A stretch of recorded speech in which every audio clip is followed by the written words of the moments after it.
Oi, eu sou Caio Pimenta e seja bem-vindo ao audiobook do livro Cine 7 e a Crítica Cinematográfica no Amazonas, um novo capítulo. A obra é um projeto contemplado no edital do Conselho de Cultura do Amazonas, Secretaria de Estado de Cultura e Economia Criativa do Governo do Amazonas, com recursos da Lei Paulo Gustavo. O livro apresenta uma coletânea dos principais artigos, críticas e entrevistas publicadas entre 2019 e 2024 no pioneiro site sobre crítica de cinema no estado. A obra marca a comemoração de uma década do Cine 7. O fundo da capa do livro é verde esmeralda claro. Na parte superior, aparece em branco o nome dos 4 autores responsáveis pela escolha dos textos: Caio Pimenta, Camila Henriques, Ivanildo Pereira e Pamela Eurídice.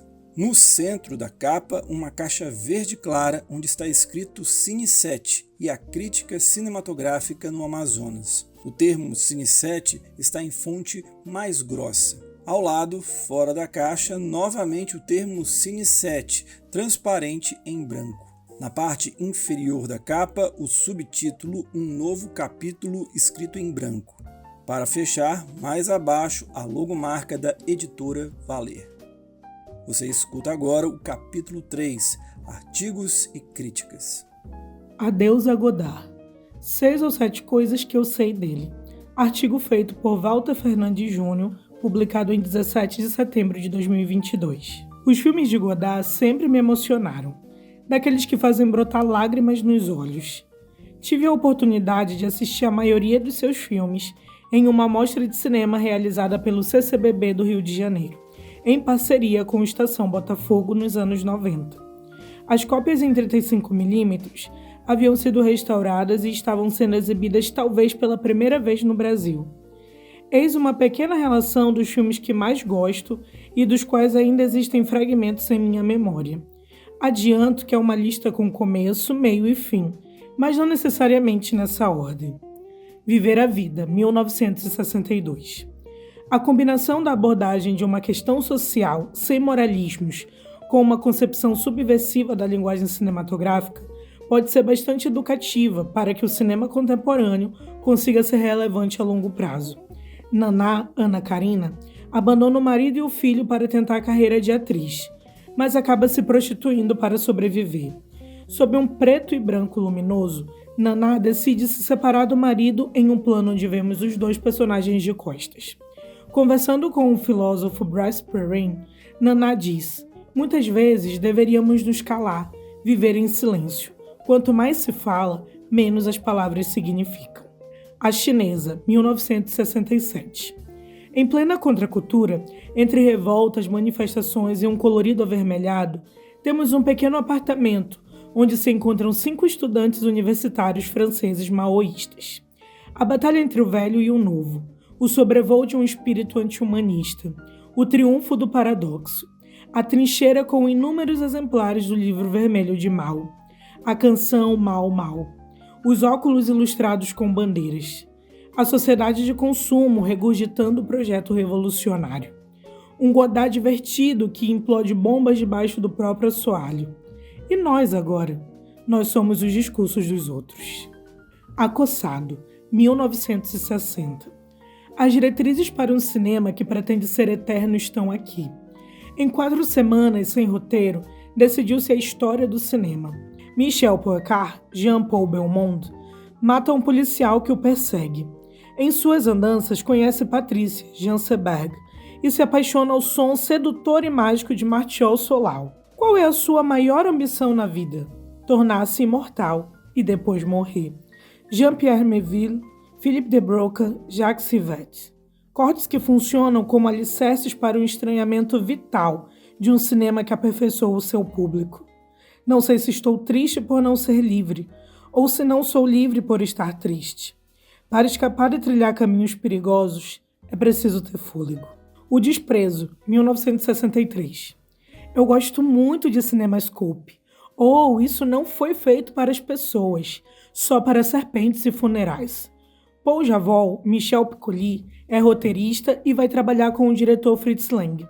Camille, Brigitte Bardot, esposa de Paul, é assediada pelo produtor americano do filme, Jeremy Prokofiev, Jake Palance, ao mesmo tempo em que despreza o próprio marido. A escadaria de Villa Malaparte, a tentação de aderir ao cinema comercial e virar um produto pop da indústria cultural, a resistência apesar do desprezo, França versus Estados Unidos. Então você me ama totalmente. Te amo totalmente, ternamente, tragicamente. Elogio do Amor, 2001. Uma ópera ou um filme? Godard alvorece o século XXI, assombrando mais do que nunca que um filme é muito mais do que uma historinha que está contando. É quando uma história termina que ela começa a fazer sentido. As 4 estações de uma história de amor: encontro, paixão física, separação e reconciliação. Pelo ponto de vista de 3 casais, jovem, adulto e velho. Pensar pela linguagem. Cada problema profana o mistério. Em troca, o problema é profanado por uma solução. Émile Cioran. Eu me preocupo se meu cigarro vai durar até a noite, meus cadernos até amanhã e meu fôlego até a semana que vem. Esculhambar o predomínio do cinema norte-americano, que é o mais temido batedor de carteiras dos cinemas do mundo. Ação e reação, o casal mais antigo da história. Adeus à linguagem, 2014. Quem não tem imaginação se refugia na realidade. O mais espetacular filme em 3D da história do cinema foi realizado por Jean-Luc Godard. Um tchau olá para a linguagem cinematográfica. Uma mulher casada e um homem solteiro se amam e se separam. A imagem é um mundo invisível. Não se deve pintar o que se vê, pois não vemos nada. Só resta a possibilidade de pintar o que não se vê. Um filme verdadeiramente de cinema. Me emocionei e chorei. Resta saber até que ponto o não pensamento contamina o pensamento. O Demônio das 11 Horas, 1965. Um Godard em CinemaScope e em Technicolor. Pierrot/Ferdinand, Jean-Paul Belmondo, casado, rico e entediado, reencontra uma ex-namorada, Marianne, Ana Karina. Eles fogem e são perseguidos por gangsters. O filme é permeado por um colorido deslumbrante em planos magníficos, onde a harmonia entre fotografia, direção de arte e figurino se configura em uma técnica que consegue mover-se dentro do caos fundamental que prima na matriz dos pensamentos de Godard. O que vou fazer? Não sei o que fazer, repete Marianne, caminhando à beira do rio, enquanto Ferdinand lê um texto com uma arara no colo. Dessa cena, vem o emblemático diálogo que começa assim: por que parece tão triste? Porque você fala comigo com palavras e eu te olho com sentimentos. Amor, filosofia, política, loucura, 3 pontinhos. Ainda muito jovem, eu adorava tanto o misterioso título em português quanto o cartaz desse filme, com o rosto de Jean-Paul Belmondo pintado de azul em destaque, que via regularmente na programação de cinema dos jornais impressos nos anos 80. Parecia-me estranho e sedutor, mas eu não tinha idade que me permitisse ver o filme na época em que estava sendo representado, com censura de 18 anos, por causa do anarquismo intelectual e moral da obra. Alguns anos depois, já conhecendo melhor Godard, houve uma exibição do filme na Cinemateca do MAN, programada para o final de semana em 2 sessões, às 16 horas e 30 minutos e às 18 horas e 30 minutos. Era um tempo em que esse tipo de exibição deixava o cinéfilo ansioso. Programei-me para chegar com antecedência e consegui um bom lugar na sala, mas acabei me atrasando porque calculei mal o tempo que o ônibus levaria para chegar próximo à Cinemateca. Cheguei uns 10 minutos atrasado e, de longe, ao avistar a bilheteria, percebi um certo vazio.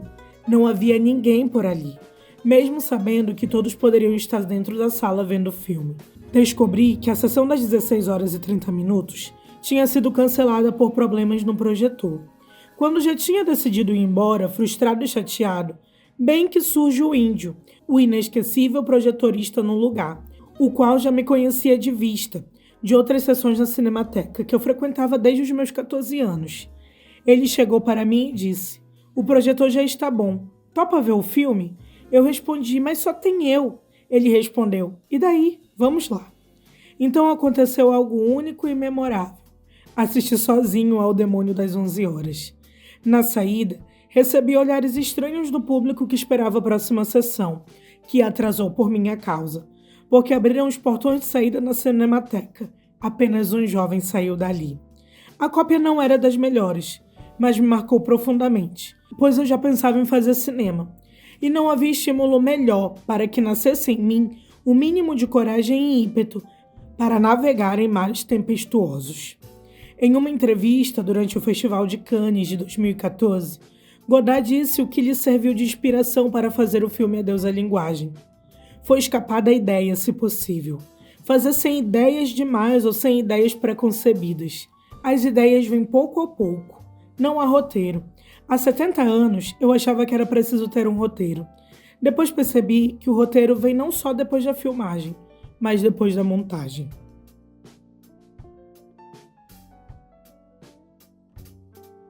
Há um fenômeno acontecendo no centro de Manaus. Artigo feito por Caio Pimenta, publicado em 26 de dezembro de 2022. Era terça-feira, dia 8 de novembro, quando o Cabaré Chinelo estreou uma breve temporada, prevista para durar apenas aquele mês, no Teatro Gebes Medeiros, localizado na esquina da Avenida Eduardo Ribeiro, ao lado da Praça do Congresso. Estive lá e não me surpreendeu a lotação máxima. Afinal, o lançamento de um filme ou uma peça é o dia em que amigos, familiares e a própria classe artística costumam prestigiar em peso. Cheguei já em cima da hora e logo de cara encontrei Diego Bauer, diretor de curtas premiados como Obeso Mórbido e Enterrado no Quintal, e Carol Medeiros, atriz que recebeu menção honrosa por Terra Nova no Festival de Brasília 2021. Normal. Horas depois, no Instagram, outras pessoas da cena cultural exaltavam a nova produção do Ateliê 23. Tese confirmada. E os elogios eram mais do que merecidos, pois Cabaré Chinelo apresenta um novo olhar sobre a tão aclamada Belle Époque, a partir da ótica de mulheres exploradas e violentadas pela elite manauara do fim do século XIX e início do século XX. Tendo como um ponto de partida a pesquisa histórica de Narciso Freitas, em uma coparceria com a companhia argentina Garcia Sactic, o Ateliê 23 transforma todo o Gebes Medeiros em um imenso palco-bordel nesse musical frenético. Poderia desfilar adjetivos para lá de positivos à banda, figurinos de Melissa Maia ou iluminação de Unir Tabata Mello. Aliás, grande parte da equipe técnica da peça é feminina, mas os reservo para o elenco, condutores dessa jornada de forma coesa e brilhante. Será no mínimo absurdo se os futuros filmes amazonenses não aproveitarem alguns dos talentos de Cabaré Chinelo, especialmente Eric Lima, Vivian Oliveira e Sara Margarido. No dia seguinte à estreia, mais uma sessão esgotada. Abre aspas. Ok, quem não pôde ir ontem foi hoje. Fecha aspas. Pensei em um raciocínio simplista. E os elogios nas redes sociais seguiram fortes.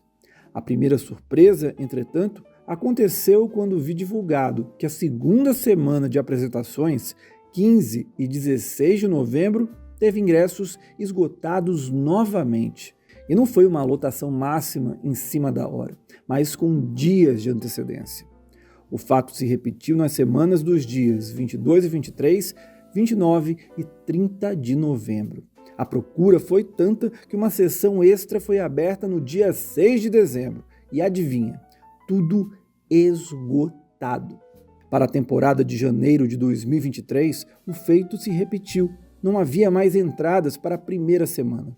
Detalhe, faltava mais de um mês para a apresentação. O feito de Cabaré Chinelo ganha mais impacto quando se nota que a peça lotou 140 lugares dos Gebes Medeiros às terças e quartas-feiras, dias complicados para grande parte do público comparecer a um evento cultural. Mas não era só isso. Pessoas sem grande ou nenhuma ligação com o teatro e a cultura local, muito menos com os artistas, estavam indo à peça e gostando, fazendo elogios empolgados e raros a uma produção amazonense, vista com tanto preconceito pela própria população, seja em qual segmento artístico for, diga-se. Para tal sucesso, reside aquilo que eu considero o maior trunfo de Cabaré Chinelo: conseguir transmitir com riqueza e nuances todo o horror daquele universo sórdido para com as mulheres a partir de pesadas críticas a uma elite de Manaus, que não mudou muito desde a Belle Époque, ao mesmo tempo em que utiliza engrenagens pop para ser acessível e dialogar com os mais variados espectadores. Cinéfilos, por exemplo, vão identificar imediatamente traços de Cabaré, Chicago ou Moulin Rouge. Por mais óbvio que seja, pode-se dizer que estamos diante de um fenômeno raro. O tamanho dele fica para historiadores da cultura e do teatro amazonense. Pensar em palcos maiores que o acanhado Gebs Medeiros não faria mal ao Ateliê 23. Afinal, se há uma peça independente nos últimos anos capaz de ir além da bolha de sempre do cenário artístico para despertar a atenção de um público maior para a cena teatral amazonense, esta é Cabaré Chinelo. A transcendência do carnaval em 2 filmes brasileiros. Artigo feito por Renildo Rodrigues, publicado em 13 de fevereiro de 2024. Quem me vê sempre parado, distante, garante que eu não sei sambar. Tô me guardando para quando o carnaval chegar. Quando o carnaval chegar, Chico Buarque, 1972. A maior festa popular do Brasil não é nenhuma estranha ao nosso cinema. Lá está o carnaval, por exemplo, nas roupas, nos gestos e na voz da mulher que é o maior emblema do Brasil na 7ª arte, Carmen Miranda. Lá está ele também como espírito animador de toda uma época do cinema nacional, a das chanchadas, que foram a nossa especialidade antes do cinema novo e que guardam aos olhos de hoje uma alegria esfuziante e ingênua que parece vir de um outro planeta. Pior para nós, aliás. Lá está o carnaval também como pano de fundo para o romance condenado Orfeu, 1999, de Cacá Diegues, filme que na encarnação original, dirigida por Marcel Camus, em 1959, já havia conquistado o Oscar de melhor filme estrangeiro, até hoje o nosso único genuíno bafejo na estatueta. Ou seja, o carnaval é um artigo de estima e admiração no cinema brasileiro, e isso desde sempre. No entanto, esses exemplos apenas tangenciam um aspecto fundamental da festa, a oportunidade que ela dá aos brasileiros de respirar. O momento de sonho do samba de Tom e Vinícius, em que os brasileiros podem esquecer as agruras da vida e apenas festejar, para retornar um pouco mais leves à lida, está presente em grandes crônicas e grandes canções. Mas onde encontrá-lo no cinema? Que filme já foi capaz de evocar esse desabafo tão necessário a milhões de nativos? Encontrei um retrato aproximado dele em um documentário de Marcelo Gomes. Estou me guardando para quando o carnaval chegar, lançado em 2019 e disponível para aluguel na Apple TV, no YouTube e no Google Play. Até há pouco constava no acervo da Netflix também, mas saiu de catálogo. Embora esteja no título da obra, o carnaval é uma presença ausente. Ele chega somente no segmento final do filme, mas é uma senhora chegada. Estou me guardando para quando o carnaval chegar, mostra a vida na cidade de Toritama, no agreste pernambucano. Antes um lugarejo simpático e sossegado, Toritama experimentou um frenesi capitalista e se converteu no polo nacional de produção de jeans. Seus moradores agora são orgulhosos empreendedores, donos de suas facções, como são chamadas as fábricas caseiras, de fundo de quintal mesmo, em que as roupas são confeccionadas. E entenderam que seu próprio patrão é também seu escravo de si mesmo. Na verdade, Estou Me Guardando para Quando o Carnaval Chegar é um filme sobre trabalho. Trabalha-se interminavelmente em Toritama, e o filme tenta compreender o que move essas pessoas, que dão todo o seu tempo, as suas energias e a sua saúde para um ideal de enriquecimento e poder. Imagens do processo de fabricação do jeans atravessam a coisa toda: a costura das peças, a lavagem e o tingimento, a aplicação de zíperes e botões e a criação de desenhos em laser. São sequências fascinantes e terríveis. O ruído incessante das máquinas e as montanhas de peças de roupa são símbolos recorrentes na obra. Sua esmagadora onipresença dá uma dimensão onírica de pesadelo ao filme. Os personagens da cidade, indagados por Gomes, mais do que explicar suas posições, parecem justificar a si próprios ao longo da narrativa. Todos falam em ser donos do próprio negócio, que estão muito felizes em trabalhar duríssimo, mas receber pelo próprio esforço, em vez de enriquecer outra pessoa, e que um dia vão aproveitar as recompensas que a azáfama certamente trará. Eles também mostram um comovente estoicismo diante de toda a repetição e a fadiga de suas rotinas. Haverá, afinal, algum momento de descanso em Toritama, alguma pausa para relaxar, contemplar e viver, em vez de apenas produzir? É aí que chega, esbaforido e em ponto de ebulição, o carnaval. Quando se dão conta de que a festa está próxima, os moradores se entregam a um outro tipo de frenesi. Eles precisam conseguir dinheiro para viajar para as cidades litorâneas mais próximas, para passar uma semana ou duas em estado de graça. Afinal, todo o trabalho ainda não consegue garantir as merecidíssimas férias dos toritamenses. Será assim, mas há de melhorar. Gomes propõe um acordo a um deles. Ele continuará no município para documentar os dias de incomum tranquilidade, enquanto o morador irá levar uma câmera de mão para filmar a vida nos dias de folia. Temos, assim, as imagens mais pungentes de todo o documentário. A alegria infantil dos banhos de praia, a serena cumplicidade do casal que toma cerveja e ouve uma canção romântica, o senhor que descansa satisfeito numa rede, a bandinha que anima a rua tocando marchinhas. Vê-se, enfim, que o carnaval existe também como uma forma de redenção para a vida de tantos nós. Luta-se muito, sofre-se muito, mas o carnaval vai chegar, para, se não emprestar algum sentido a tudo isso, ao menos permitir a singela alegria de se perceber vivo e em condições de brincar. E quem me vê apanhando da vida, duvida que eu vá revidar. Tô me guardando para quando o carnaval chegar. Isso que nos traz a canção de Chico Buarque, que inspira o título do filme de Gomes e que já foi epigrafada 2 vezes nesse texto. Ela dá nome e mote para um outro filme, Quando o Carnaval Chegar, dirigido pelo supracitado Diegues e lançado em 1972, encontrável na muito bem-vinda coleção de filmes brasileiros disponibilizada pelo Globoplay. Trata-se aqui de uma afirmação ainda mais eloquente do carnaval, como o último refúgio da alegria brasileira, o que tornou o filme anátema para parte da sisuda oposição à ditadura.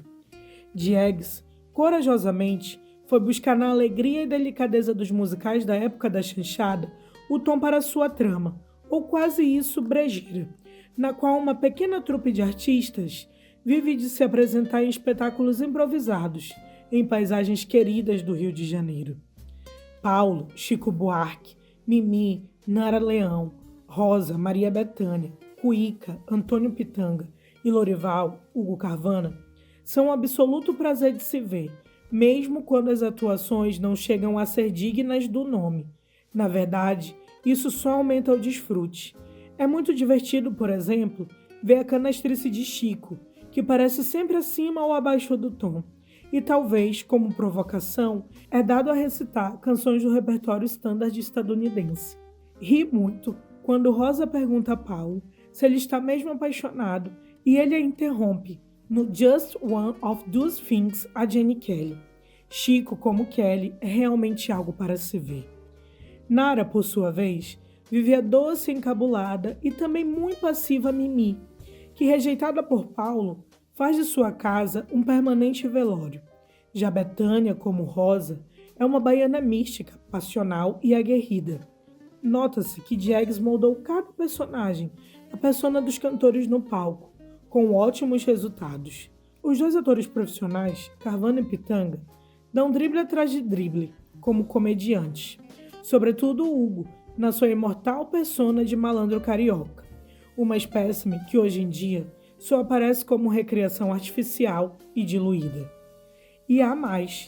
Ana Maria Magalhães, uma das grandes musas de Ipanema, está realmente desnorteada como a sensual Virgínia, que captura o coração de Paulo. José Léo Goy, invicto vilão das chanchadas, é Anjo, o Bambambam, Bam Bam, possivelmente bicheiro, que contrata a trupe empresariada por Lorival, com Wilson Gray como capanga. Uma iniciante Elke Maravilha, ainda acreditada como Elke Evermedes. é a atriz francesa que seduz e desvia Cuica. Outros mimos ipanemenses, como Odete Lara e Scarlett Moon, também agraciam a tela. As paisagens são belas evocações de um rio que quase já não existe. Uma Barra da Tijuca virgem, de belas praias desertas e muitas árvores. O Hotel Quitandinha, em Petrópolis, na região serrana, ainda com uma vida artística movimentada. O desfile das escolas de samba no centro da cidade, muito antes da Sapucaí. E o que dizer das canções?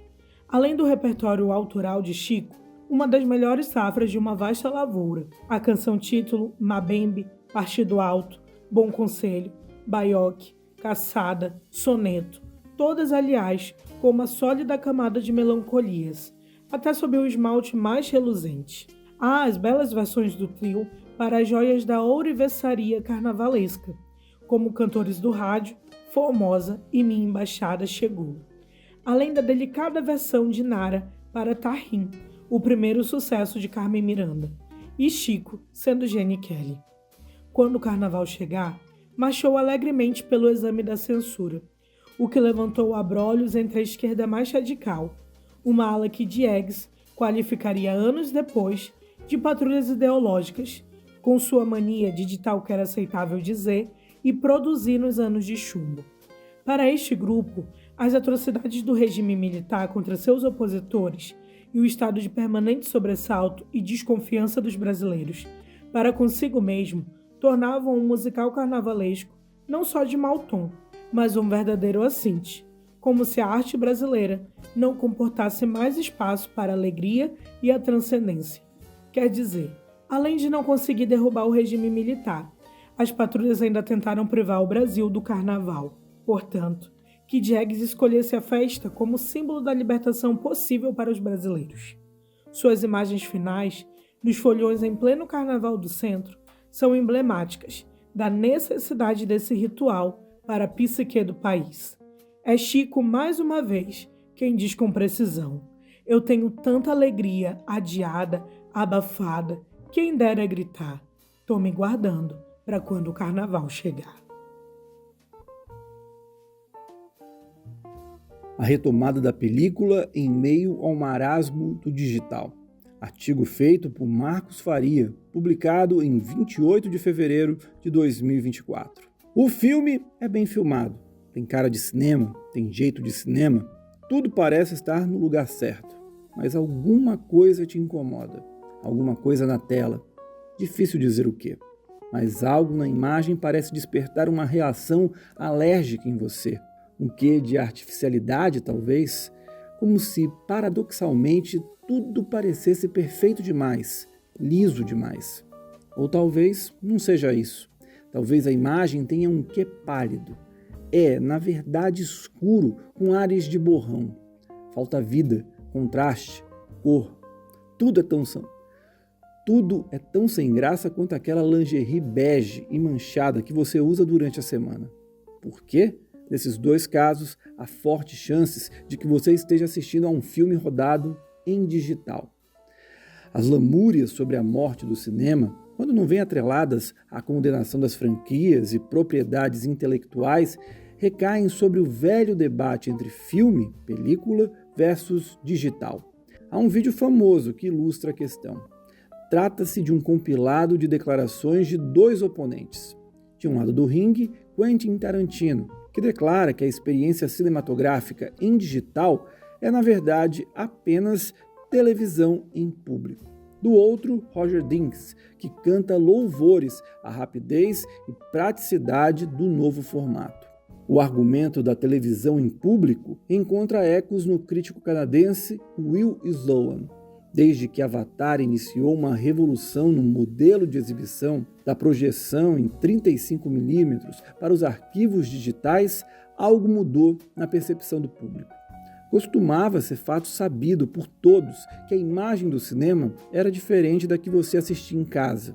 Mas, pergunta o crítico, quando a imagem da sua TV 4K UHD tem exatamente a mesma resolução, peso e textura que a imagem projetada na tela grande, que não ficar em casa? Uma forma de garantir personalidade para a cara do seu filme, mesmo que ele seja inevitavelmente projetado digitalmente, é rodá-lo em película.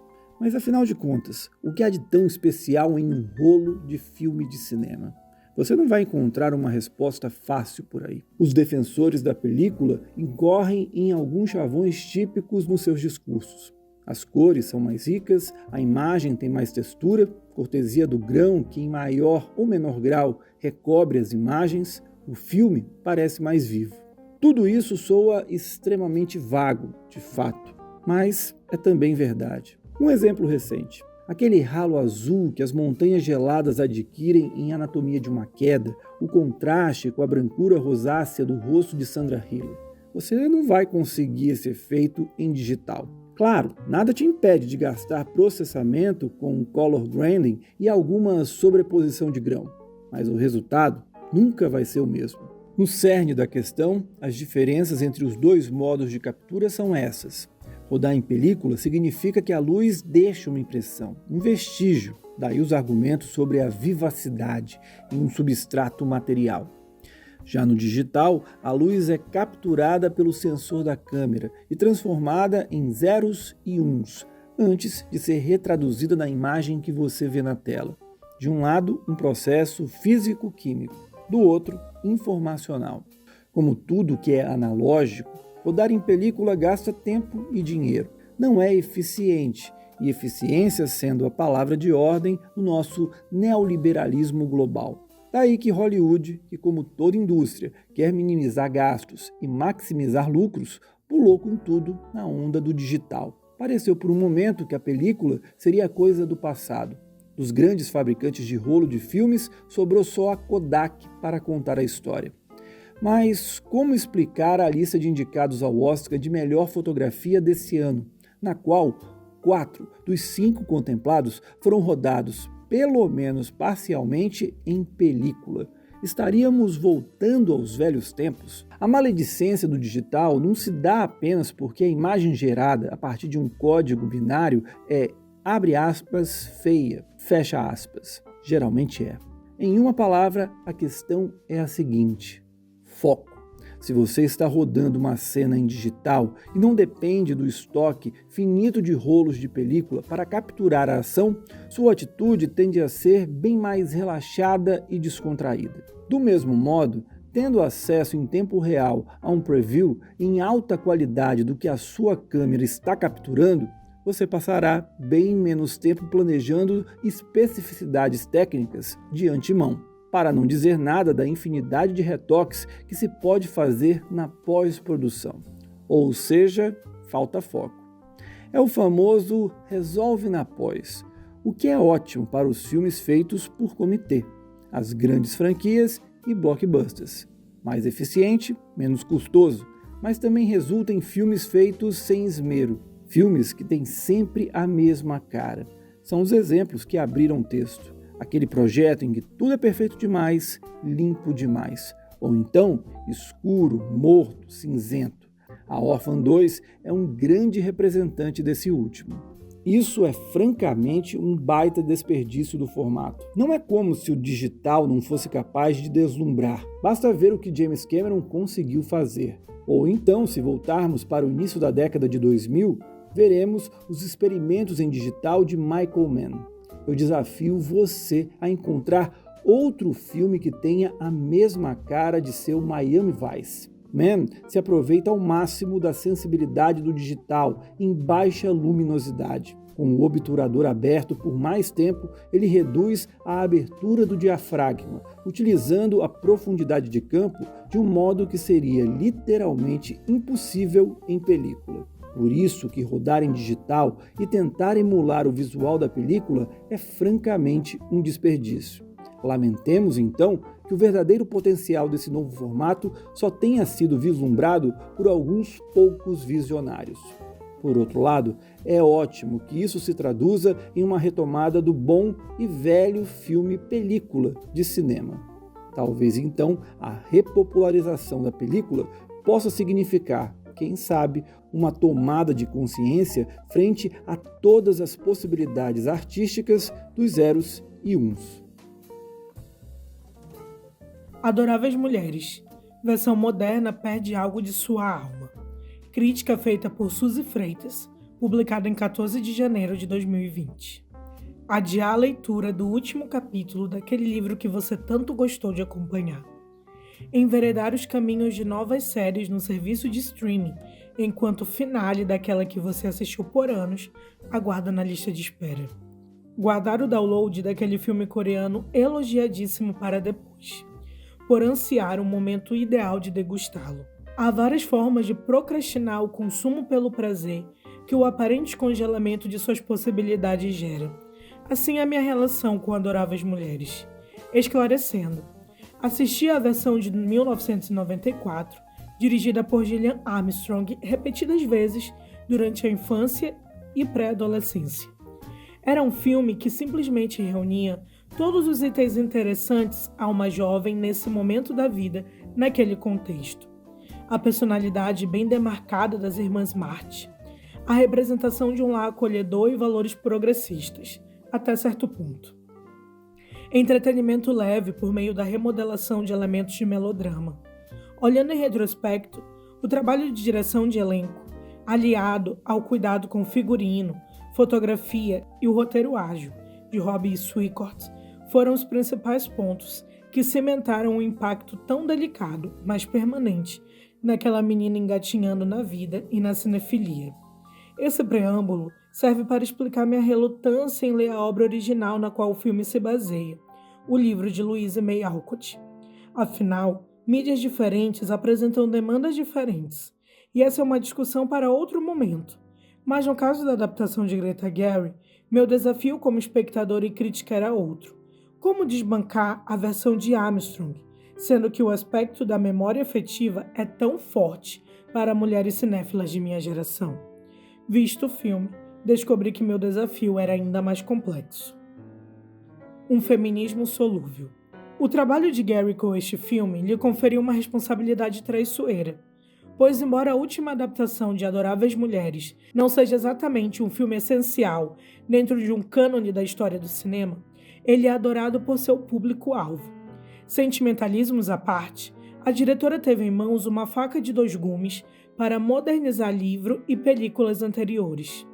Por um lado, a nova versão traz pitadas de um feminismo solúvel e palatável. Por outro, despe da obra características que outrora a tornaram irresistíveis. Focando no primeiro ponto, confesso que, como crítica, me questiono cada vez mais sobre a serventia de se oferecer esse feminismo liberal em doses homeopáticas para o grande público. Afinal, há décadas o cinema vem fazendo isso. E sempre esbarramos com retrocessos na representatividade de trás e em frente às câmeras. Será mesmo que o feminismo precisa que o casamento de Jo, Saoirse Ronan, e Friedrich Louis Garrel, gostoso como sempre, seja ambíguo por meio do processo de edição do longa? Que a tia March, Mary Streep bem protocolar, nos brinde com pílulas da história do período do feminismo de primeira onda? Que Meg, Emma Watson, uma atuação nada inspiradora, fique triste por não poder ajudar o marido a pagar as contas da casa? Trabalhada no lema do hashtag #HeForShe, segundo o qual os homens devem lutar pelo feminismo porque também sofrem as consequências do patriarcado? Não me pergunto isso em tom de ironia.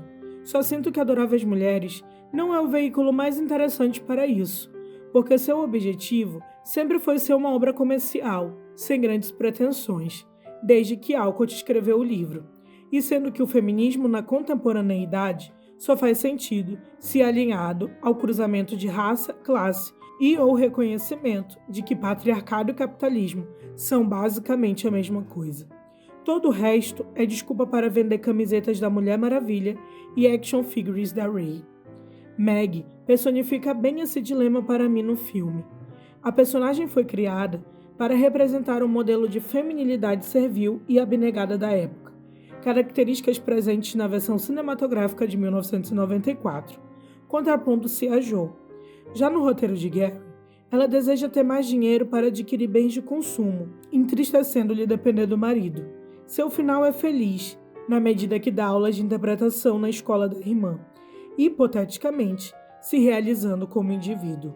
Porém, a escolha equivocada de Watson para o papel torna a personagem praticamente descartável, sem nuance e sem apelo, pois mesmo as mulheres tradicionais deveriam ser melhor contextualizadas e apresentadas. Afinal, tal ideal era o pretendido às moças daquela época. E convenhamos, nesta época também, para boa parte da sociedade. Se fosse para moldar a trama ao gosto do feminismo de 2020, a dupla Gary Watson poderia ter se esforçado mais. Outro ponto ilustrativo desse meu argumento é Jo. Se em 1994, Armstrong trazia uma Jo Martin moleca e instintiva, nesse sentido, a figura de uma jovem Winona Ryder caía como uma luva. Hoje, as estripulias de Saoirse Ronan não me soam tão marcantes. Mesmo numa obra de época, por mais que suas demandas permaneçam relevantes se ilustradas com mais paixão. Talvez seja uma questão geracional mesmo, mas a versão da Jo que vi no longa de Gary me parece menos espontânea do que a imagem que tinha da personagem. Imagino-a usando Mons jeans e postando trechos de seus contos nos stories do Instagram, com o Laurie hipster de Timothée Chalamet dando vários likes, ao invés de se dedicar ao árduo trabalho da escrita, por mais fantasiosa que fossem as tramas de seus contos. Porém, creio que tal ajuste tem algum apelo com o público jovem de hoje, uma geração cada vez mais afoita por ser reconhecida como especial, mesmo sendo como a maioria esmagadora das pessoas que já passaram pela face da Terra. Apenas ok, na melhor das hipóteses. Movimentos friamente calculados. O que me incomoda mesmo é que há algo de claramente calculado nessas mudanças, ao passo que seus efeitos são negativos para o todo do filme. Voltando ao personagem de Friedrich, por exemplo, ele poderia muito bem ser eliminado da trama, posto que pouco vemos como a relação entre ele e Jo se fortalece, ao ponto de o filme precisar de um diálogo expositivo, no qual 90% do elenco diz a Saoirse Ronan que sua personagem está apaixonada. Isso me leva a pensar que o problema não era eles casarem ou não, mas como um elemento foi pouco ou mal desenvolvido na direção. Dos males o menor, pois ver algum Garrel é melhor que não ver nenhum. Ainda assim, eu me pergunto, qual o sentido de eliminar uma parte marcante da obra original com a desculpa de modernizá-la se seus personagens como Meg permanecem rasas em seu tratamento? Se o objetivo é atualizar o viés progressista da trama original, por que Meg Marmin, Laura Dern, que não me agrada muito nesse papel, são coadjuvantes tão apagadas, quando a experiência dessas mulheres são o núcleo do que representou as consequências do patriarcado para a maioria esmagadora de mulheres da época. Pelo menos Beth, Elise Scollin, compensa a deficiência de Watson na atuação, acertando em cheio a introspecção de sua personagem, sem deixar de desenvolver o lado melodramático que a demarca, assim como toda a trama. Temos também o interessante discurso de Amy, Florence Pugh, o destaque do elenco, adicionado à versão de Gary. Nele, explica-se que as mulheres tinham pouquíssimas chances de acumular bens próprios, sendo o casamento uma transação mais econômica que sentimental na vida delas. Interessante sim, relevante também, mas não muito bem encaixado naquele universo, que deveria ser mais simples, doce e sentimental, que demarca o núcleo da narrativa. Por sorte, o magnetismo de Pugh confere certa unidade à quase esquizofrenia que o roteiro dá à sua personagem, que transita entre ser pueril e a pessoa mais sensata dos Estados Unidos, quiçá do mundo. Sei que deveria ter, tradicionalmente, enveredado por explicar algo da sinopse de Adoráveis Mulheres parágrafos antes, falar sobre aspectos técnicos, explanar sobre a beleza que é o trabalho de figurino de Jacqueline Durran. Poderia até mesmo discorrer sobre o desperdício de Bob Odenkirk no papel do pai das meninas, mas ao invés disso, fui conferir a ficha técnica do longa de Gary, para verificar que aquele foi um set absurdamente tradicional. Muitos homens brancos, nas atividades vistas como técnicas e exatas, como as referentes à fotografia elétrica, e mulheres em peso, nos setores de figurino e direção de arte. Olhando rápido, lembra a divisão básica da equipe da versão de 1994. Porque, em pleno 2020, não podemos mudar isso também. Se for para apenas jogar um verniz de aparente modernidade que não fede nem cheira, por que não trabalhar com o material tal como ele se propõe desde sua concepção inicial? leve, um pouco datado, mesmo em seus ecos proto-feministas, mas nem por isso menos divertido. Registros dão conta de que Alcott não queria mais que isso, e existem inúmeras histórias revolucionárias por serem contadas, nas quais as jovens poderiam se ver representadas na potência que os tempos atuais demandam. Creio que após a experiência de escrever sobre adoráveis mulheres, compreendo um pouco melhor as viúvas de Marvel e DC, que reclamam de como seus super-heróis favoritos foram descaracterizados no cinema. Ao mesmo tempo, penso que o problema não é o desafio da transposição do livro para o filme, ou a paixão suscitada por uma versão anterior da obra. É inegável, por exemplo, que Christopher Nolan, por mais que eu tenha preguiça desse diretor, repaginou com maestria seu Batman. Gary, nesse sentido, ficou sem caminho com nossas adoráveis mulheres. Sorte dela, que tal como boa parte do público de filmes de super-heróis, nós gostamos tanto de Meg, Jo, Beth e Amy, que vamos conferir o filme mesmo assim.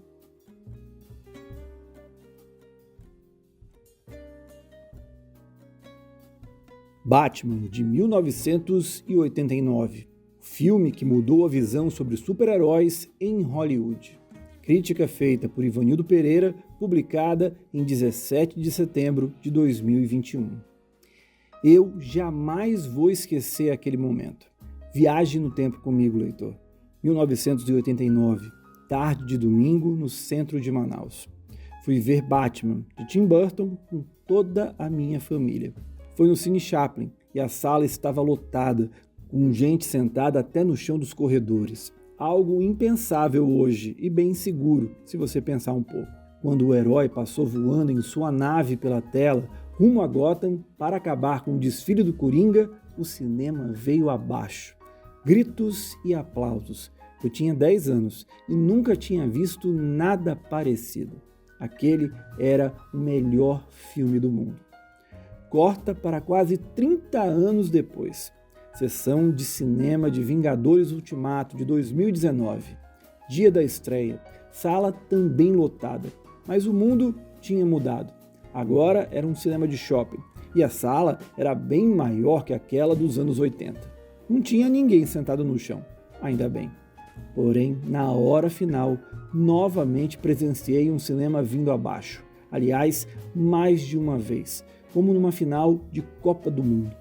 É curioso notar como o segundo momento, por mais especial e intenso que tenha sido, só existiu em parte por causa do primeiro. Afinal, foi Batman quem abriu os olhos de Hollywood para o potencial dos blockbusters de super-heróis, embora seu efeito não tenha sido imediato, já que o cinema precisava de mais tempo para conseguir retratar os personagens de histórias em quadrinhos e suas façanhas de modo mais convincente. Seu marketing e o impacto que teve também se tornaram paradigmas a serem seguidos pela indústria. Afinal, os jovens de hoje podem não ter noção disso, mas em 89, Batman estava em todos os lugares. Não se podia fugir do filme, mesmo em uma época sem internet. Hoje, estamos acostumados com filmes-eventos. Naquela época, nem tanto. Os nomes por trás do sucesso. Se por um lado hoje Batman parece em alguns aspectos um filme à frente do seu tempo, são seus riscos e pequenas idiosincrasias que o tornam diferente da maioria dos espetáculos hollywoodianos de hoje. O estúdio Warner Bros. Apostou sem garantia de retorno, pois filme baseado em HQ ainda era uma grande incógnita. O outro grande super-herói da Warner DC, o Superman, aos poucos viu sua carreira no cinema minguar. Além disso, as pessoas tinham muito na mente a imagem do Batman colorido e cômico da série de TV dos anos 60. Tanto que o projeto de um filme do Homem-Morcego demorou uma década para acontecer, e foi o produtor Michael E. Uslan que não deixou a coisa morrer durante esse tempo todo. O filme só acabou saindo mesmo porque Uslan e o produtor John Peters, uma figura lendária e estranha de Hollywood, sobre a qual vale pesquisar, conseguiram um astro para ancorar o projeto, Jack Nicholson. O ator aceitou viver o vilão Coringa e, esperto que só ele, reconheceu para onde o vento iria soprar e aceitou uma porcentagem das bilheterias em vez de um cachê fixo. Acabou ficando multimilionário por causa do seu trabalho em Batman. Nicholson também acreditou no diretor Tim Burton, na época um rapaz de 30 anos, que tinha feito uns curtas animados e 2 longas que foram bem nas bilheterias, apesar do tom estranho e de personagens esquisitos. A Grande Aventura de Pee-wee, em 1985, e o já clássico Os Fantasmas se Divertem, de 1988. Detalhe, Burton não gostava de HQs. Para dizer a verdade, não dava a mínima por elas, mas pegou a propriedade Batman justo na época da revolução dos quadrinhos do fim dos anos 80, quando o próprio Homem-Morcego estava na ponta dessa transformação, com a publicação de O Cavaleiro das Trevas e Ano 1, de Frank Miller, e A Piada Mortal, de Alan Moore. As obras, inclusive, foram uma das inspirações para o Coringa do filme, com uma pitada da versão da série de TV incluída na mistura, claro. Por mais que Burton não se interessasse por HQs, sua sensibilidade gótica casou com o projeto, e por isso, e pelo estilo visual dos seus filmes anteriores, ele se mostrou uma escolha de direção inspirada. Dirigir Batman foi uma decisão esperta que beneficiou muito a sua carreira. Além disso, o seu estilo característico está bem presente no longa, o que nem sempre ocorre nos blockbusters sem personalidade do século XXI. Burton também trouxe seu ator de fantasmas, Michael Keaton, para viver o herói. E ainda bem que não havia internet na época, porque todo mundo odiou a escolha do baixinho de 1,75 m. Eu não dei a mínima. Para mim, ele era o cara mais legal do mundo. Ainda sou fã e até o acho um ator meio subestimado, um daqueles que até pode aparecer em um filme ruim de vez em quando, mas que nunca vimos entregar uma atuação ruim.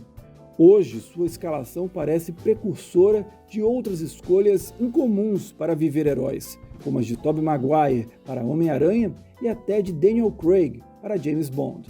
História simples, visual arrebatador. Em termos de história, Batman é muito simples. Há um herói, um vilão e um mundo onde eles batalham. Ao invés de contar a origem do herói, o filme já começa com um Homem-Morcego agindo na espetacular Gotham City, concebida pelo designer de produção Eyton First, indicado ao Oscar pelo trabalho. Gotham é uma personagem à parte, talvez a maior do filme, um pesadelo gótico, meio moderno, meio anos 40, onde os homens andam de sobretudo e chapéu, mas ao mesmo tempo ouve-se Prince nas rádios. Sem dúvida, é o visual que chama a atenção em Batman, e isso inclui o herói, com sua armadura preta, que transmite a força imagética que o magrinho Keaton, por melhor ator que fosse, não conseguiria transmitir. Infelizmente, ele não consegue mexer o pescoço, claro. Christian Bale seria o primeiro Batman do cinema a ter esse privilégio. Keaton, no entanto, é um Bruce Wayne perfeitamente em sintonia com a proposta. Um sujeito com um ar de maluco, que convence como alguém capaz de sair à noite vestido de morcego, coisa que nem todos os sucessores dele no papel conseguiram. Não é o Batman dos quadrinhos, é o Batman de Burton, e demorou um pouco para as pessoas fazerem essa distinção. Afinal, esse Batman mata a torto e a direito. Acha a versão do Zack Snyder sombria? Conte então quantos capangas do Coringa morrem ao longo desse filme. Mas a partir da entrada em cena do Coringa, quando o vilão cai no tanque de produtos químicos, o filme é de Jack Nicholson, sem sombra de dúvida. Burton se mostra visivelmente enamorado pelo seu vilão e seu astro. Ele claramente gosta mais do Coringa e do seu desejo de ser um artista homicida do que do seu herói repressor. Estaria o diretor expressando um conflito por meio do personagem, confrontando seu desejo de criar arte com o fato de estar trabalhando num blockbuster com o qual não tem conexão pessoal? Pode ser que ele tenha resolvido esse conflito, pois em anos recentes passou a fazer justamente isso, colocando seus tiques e o seu estilo, hoje tão bem diluído, a favor de projetos de estúdio. Mas naquela época, início da carreira, ele poderia sentir esse dilema mais fortemente, mais devagar. No duelo dos dois caras malucos, Coringa e Batman, fica no meio a mocinha Vic Valley, Kim Basinger, que até começa como uma personagem interessante, mas vira uma máquina de gritos quanto mais o filme avança. Ela é a voz da razão na história, e Burton não a esquece de todo, mas a personagem sofre pelas inconsistências do roteiro, creditado a Sam Hamm e Warren Scanron. Hamm disse anos depois que, do meio para o fim, o filme não segue mais o roteiro dele. Algumas coisas foram mudadas durante as filmagens. Por isso, na segunda metade do filme, temos a constrangedora cena em que Alfred deixa Vic entrar na Batcaverna, com direito até a uns diálogos cafonas. Memórias eternas. No quesito roteiro, Batman não é perfeito. Nem as suas cenas de ação e seus efeitos, que hoje parecem bem básicos para qualquer espectador de filmes hollywoodianos dos últimos anos. Burton não tinha lá muito interesse em filmar ação também. Mas é o visual e o clima maluco que o tornam ainda hoje um filme prazeroso e marcante. Claro, até a atuação de Jack Nicholson já perdeu um pouco do seu lustre. O Coringa continua divertido, mas há momentos de inegável exagero no trabalho do ator, que recebeu rédeas soltas demais do seu diretor. Mas o duelo entre Batman e Coringa mudou Hollywood para sempre e deixou marcas em uma geração de espectadores que cresceram com esse filme. Em sua época, ele explodiu cabeças. Vê-lo era sentir que estávamos adentrando território inexplorado.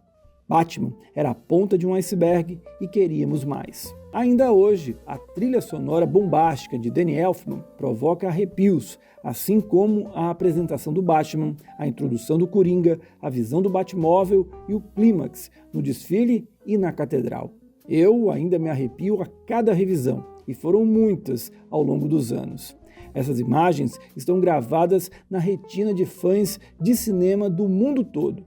E lá ficarão, porque em filmes ninguém lembra muito da história com o passar dos anos. São as imagens e as emoções que ficam. Parafraseando Roy Batty em Blade Runner de 1982, outro filme que colocou um universo incrível na tela, abre aspas.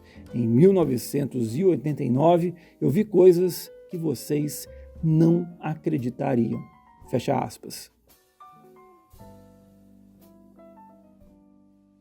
Chão de fábrica. Greves sindicais sob a ótica feminina.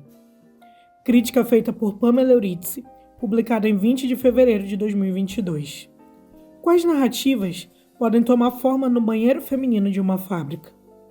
Assinando a direção do seu primeiro curta-metragem, Nina Kopko, assistente de direção de A Vida Invisível, explora essa pergunta em Chão de Fábrica, ao reunir mulheres com perspectivas diferentes para retratar questões tidas como generalistas no contexto feminino fabril, porém de uma maneira segura, sensível e de certa forma necessária.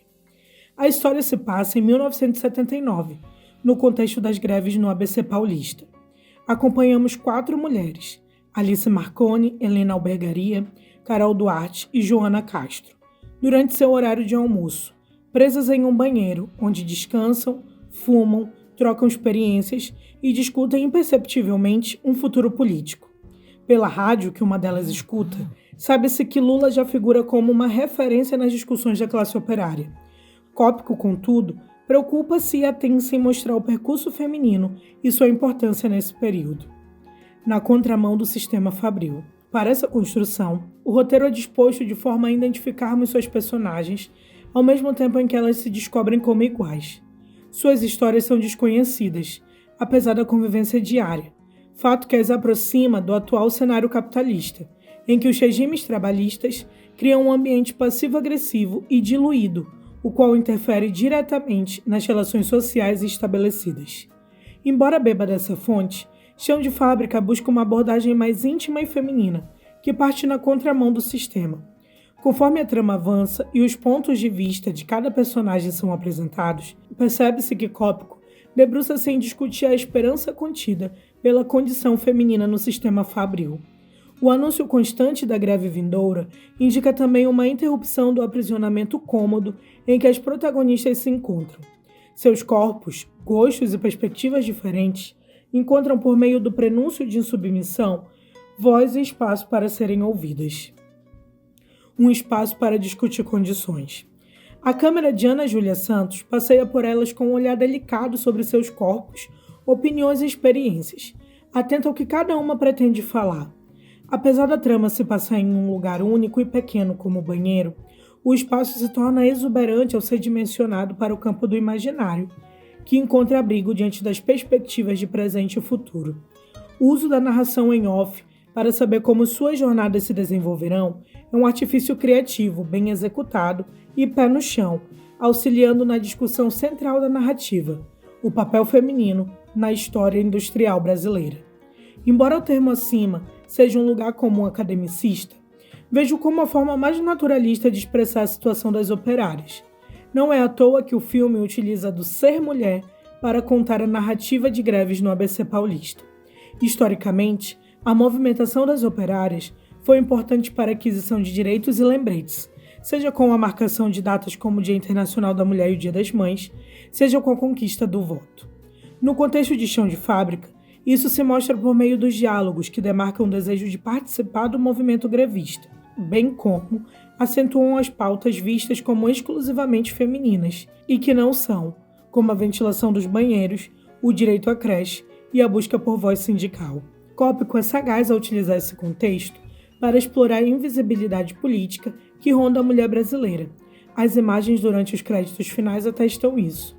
Apesar do último censo do IBGE apontar que o quantitativo de mulheres é superior ao de homens no Brasil, é inegável o quanto este fato não é visto no processo político, tanto em funções de confiança quanto em cargos eletivos. As discussões e conformismos levantados no banheiro de chão de fábrica salientam essa discussão e oferecem uma premissa de seu desenrolar, seja com participação massiva, seja por meio do distanciamento político. Ao navegar pela história e pelas perspectivas dessas 4 mulheres, Nina Cópico entrega um olhar sensível, íntimo, carregado de significados e emoções, que falam sobre a jornada feminina no Brasil, e nos desconforta, diante da precariedade política e trabalhista na qual o país se encontra, oferecendo uma perspectiva para o trabalhador braçal do chão de fábrica.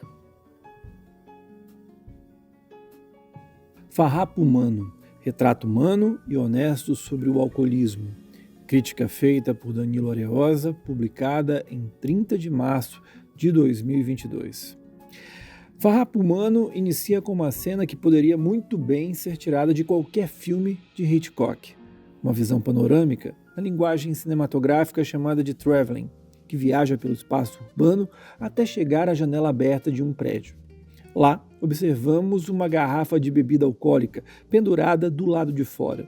Em seguida, acompanhamos o protagonista, o jornalista Don Burnham, interpretado por Ray Milland, arrumando a mala para passar o fim de semana em uma fazenda, na companhia do irmão Wick, interpretado por Philip Terry, e da namorada Helen, vivida pela Jane Wyman. Cineasta sempre discreto e elegante em construir suas narrativas, Billy Wilder, nesse pequeno segmento de início do longa-metragem, nos direciona a uma história que poderia acontecer em qualquer grande ou pequeno centro urbano de qualquer continente, país, estado ou cidade. Trata-se de uma história cotidiana, a trajetória de uma pessoa diante dos conflitos mundanos da vida. Com pequenos símbolos, a garrafa escondida na janela e diálogos naturais, o cineasta deixa claro, nos primeiros minutos do filme, que Burnham é alcoólatra. O final de semana perdido, que dá nome ao título original, será sua viagem infernal, de recaída ao alcoolismo,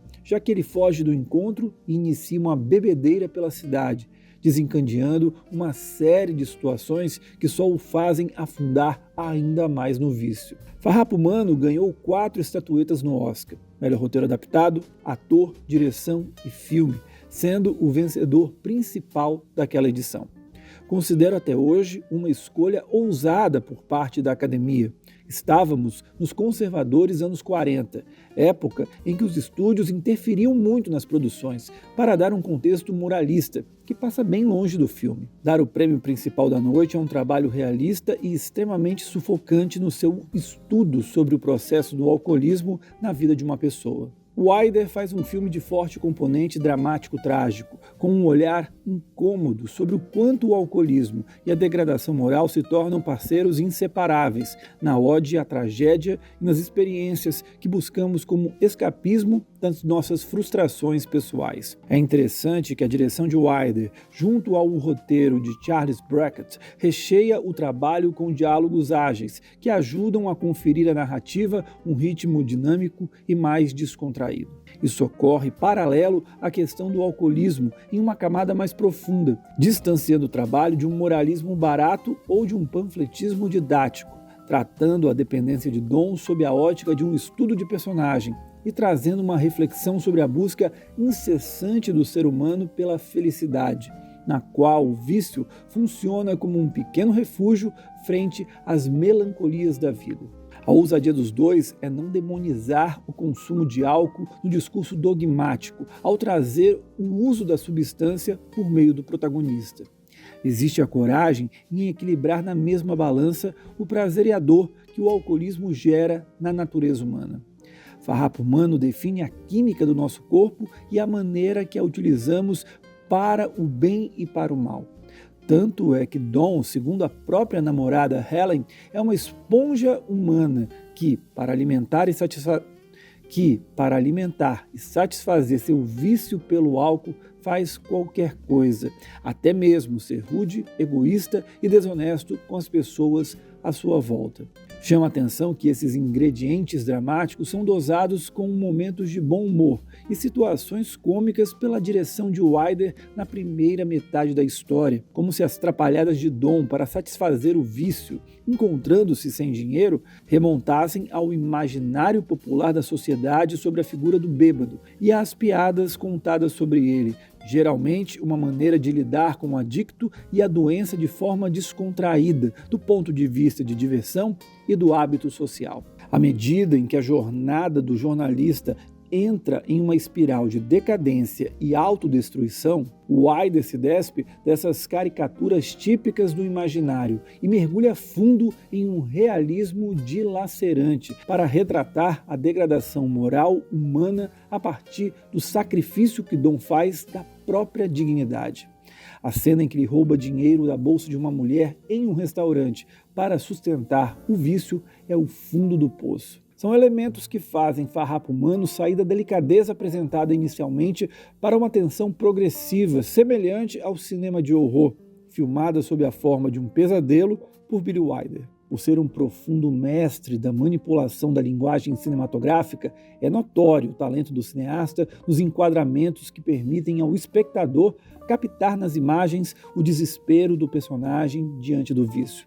A câmera, alinhada ao belo trabalho de montagem, cria cenas particularmente brilhantes. Quando Dom não se lembra onde guardou uma garrafa em sua casa e a procura pelo cenário, Wilder majestosamente constrói um enquadramento que mostra o exato lugar onde o objeto se encontra. Sem contar outro plano, que é uma rima visual impressionante, em que a câmera caminha em direção ao interior de um copo, deixando para o próprio espectador a sensação de estar aprisionado junto ao protagonista no seu ciclo vicioso, a um passo do abismo. É claro que pelo menos metade da intensidade emocional que Farrapo Humano produz no espectador vem da personificação fragilizada, para não dizer humana, de Ray Milland.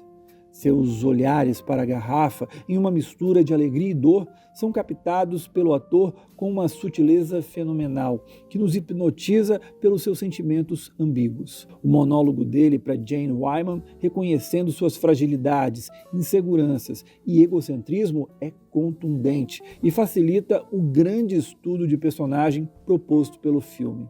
Ao lado da atuação de Nicolas Cage em Despedida em Las Vegas, é uma das melhores performances cinematográficas de um alcoólatra na tela grande. Ainda que não seja livre de problemas, a trilha sonora do ótimo Miklos Rozsa, pelo menos aqui, revela-se excessiva na sua repetição, e os flashbacks do passado entre Dom e Helen tornam a obra menos dinâmica e até mais esquemática no contexto fílmico. Farrapo Humano continua, quase 70 anos depois, sendo um dos melhores retratos do alcoolismo no cinema, uma espécie de avô do recente Druck na saga mordaz da decadência viril do farrapo humano em busca de redenção.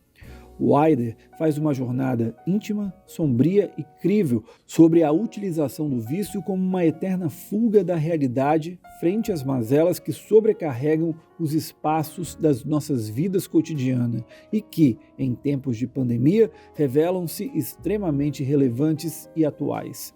Nesse sentido, o cineasta mostra que o álcool e seu vício são instrumentos facilitadores de acesso a uma felicidade escamoteada, que apenas simboliza nossa busca desesperada em resgatar a nossa melhor versão de si, no grande palco que é a vida.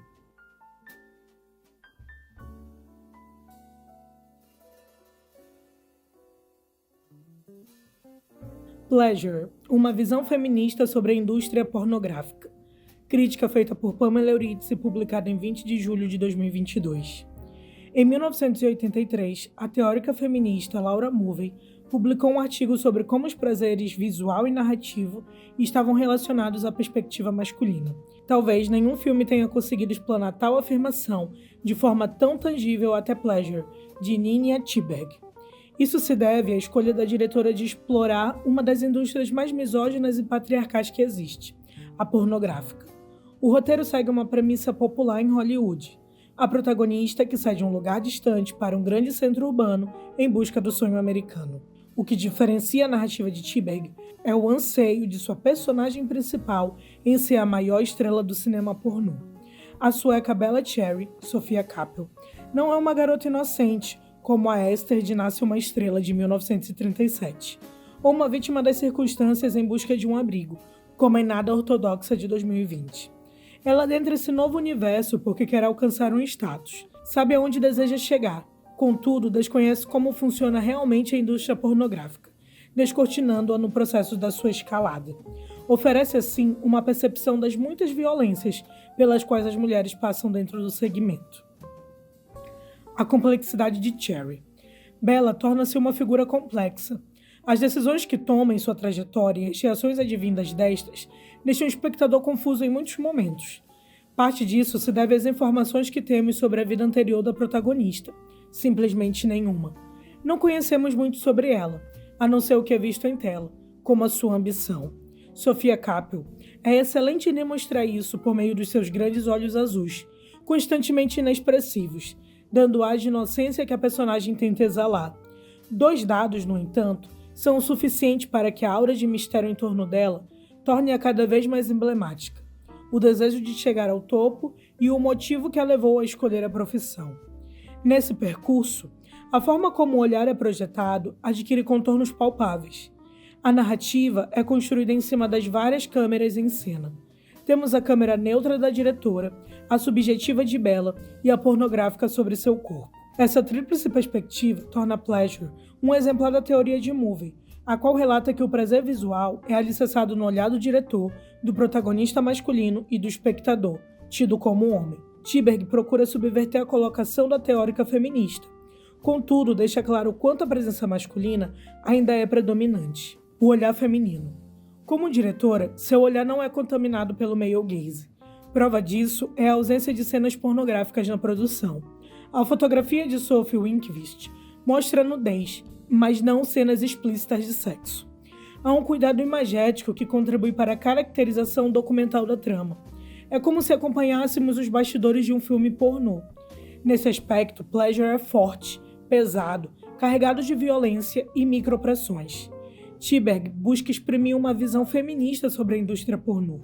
Sua protagonista, por mais que tenha o controle sobre seu próprio corpo, é absorvida pelo sistema, engolida na busca pelo estrelato. O roteiro expõe isso por meio de tropos problemáticos, como a rivalidade feminina e a perda da sororidade à medida que a personagem conquista sua ascensão profissional. A câmera subjetiva auxilia a compreender a impregnação de Bella indústria, primeiramente durante uma coerção e, por fim, no último degrau para o sucesso, evidenciando também o quanto o olhar masculino está incutido na sociedade, mesmo quando uma mulher toma as rédeas da situação.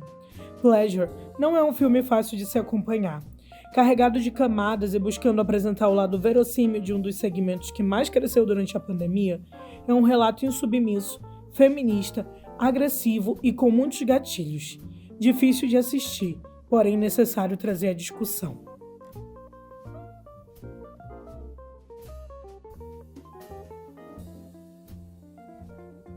Close, o fim da infância em filme intenso.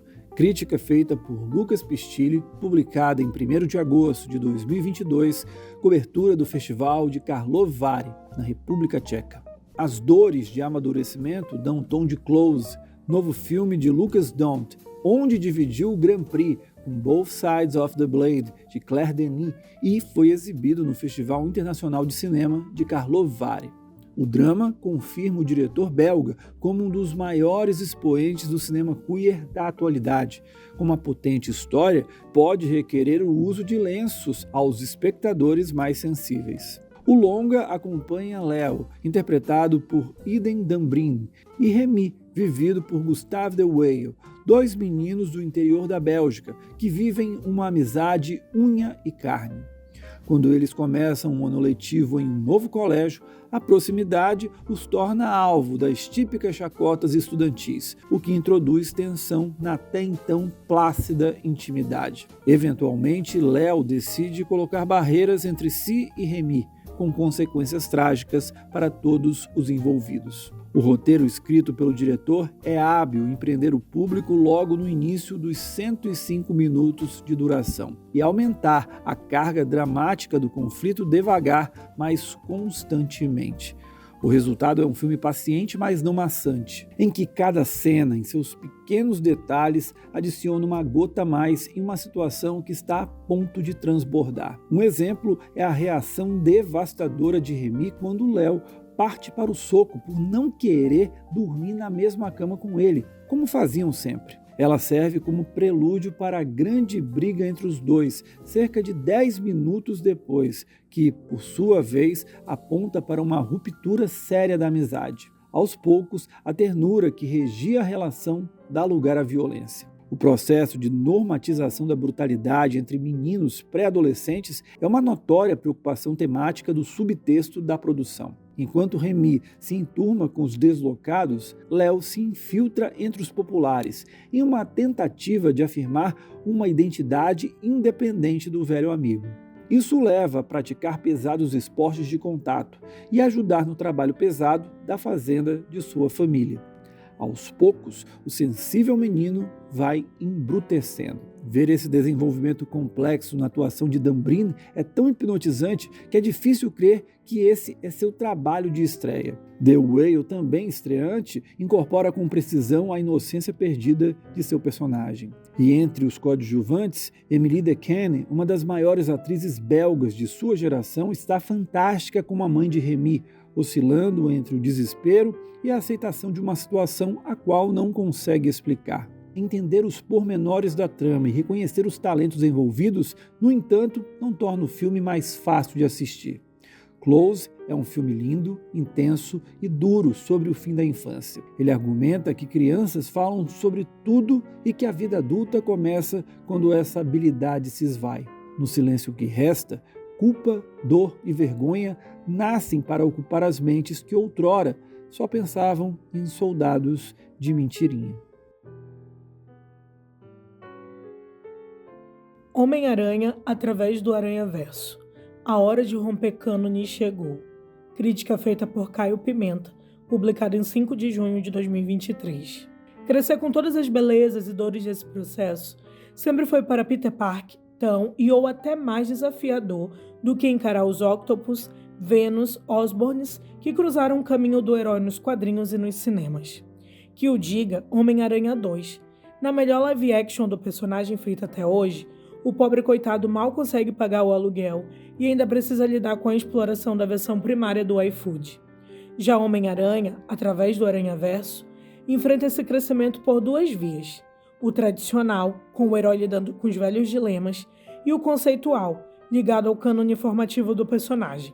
Inevitavelmente, os dois se cruzam em uma animação que busca novos caminhos, ao mesmo tempo em que honra e homenageia o aracnídeo de todas as formas possíveis, em uma animação quase brilhante. Ser pai é um mistério. Você culpa seus pais por tudo, e isso é absurdo. São crianças como você.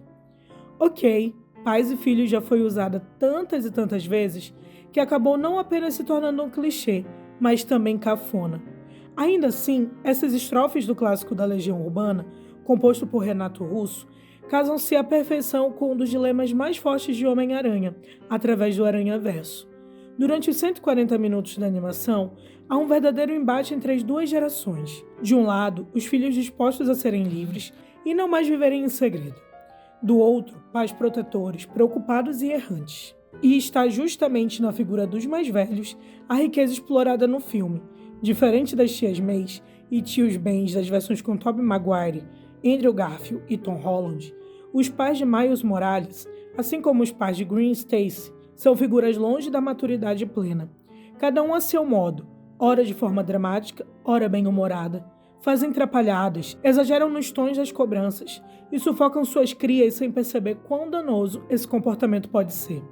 Saem de cenas figuras idealizadas, tal qual sábios Jedis, e entram figuras humanas, ainda no processo interminável de aprendizagem de serem pais, com seus acertos e erros, em busca do melhor para os filhos.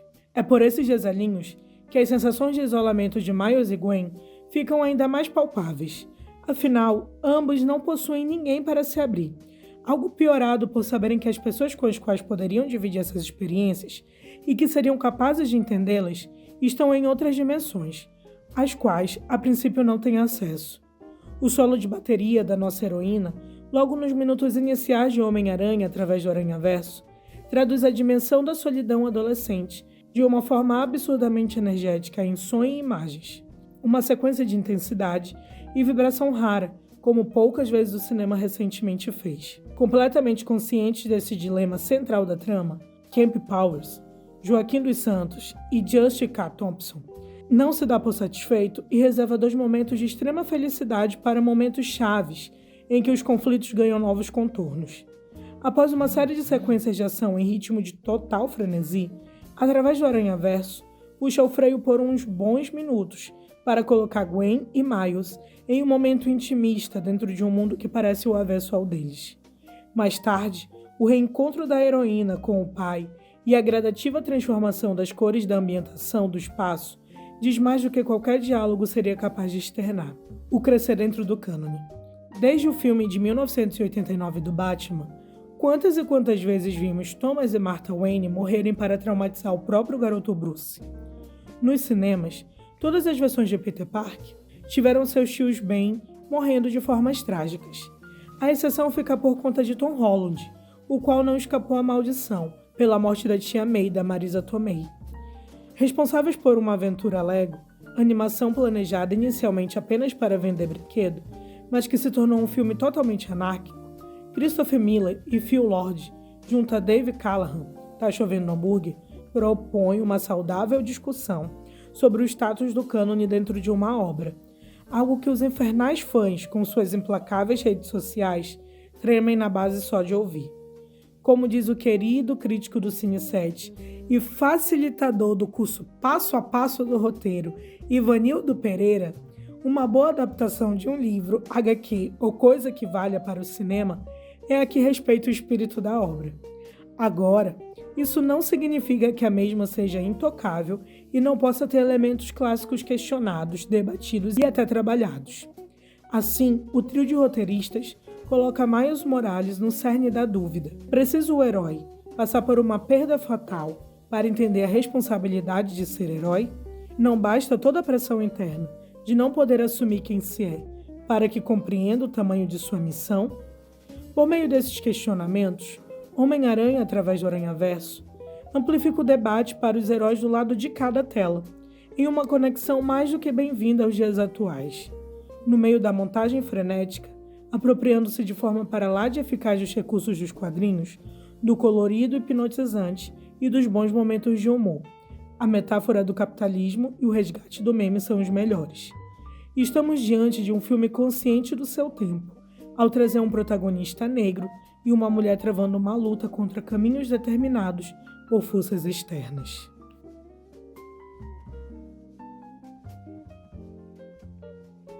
Big Bang, o explosivo infinito particular de uma pessoa. Crítica feita por Lucas Lopes Aflitos, publicada em 5 de setembro de 2023. Bum! E foi assim, com uma grande explosão, que o nosso universo foi criado há cerca de 14 bilhões de anos. Bom, pelo menos é o que dizem os cientistas e seus estudos minuciosos no início do século XX sobre tudo o que compõe o que conhecemos como planeta Terra e além. O que os cientistas não poderiam prever, no entanto, é o Big Bang que existe no infinito particular de cada sujeito que aqui reside. Ok, existem teorias, estudos, teses e longos discursos acerca dos sentimentos e desse universo que ronda a vida de um indivíduo. Um universo só dele, mesmo que vive em coletividade e o que faz ser reconhecido como pessoa. Mas, sejamos sinceros, nem todos são reconhecidos. Muitos ainda estão à margem de uma sociedade que negligencia suas vivências e apaga suas histórias. A construção social hegemônica é uma realidade que suprime vidas. E, como um Big Bang que sacode a poeira, os marginalizados estão se movimentando e construindo suas histórias por si mesmos.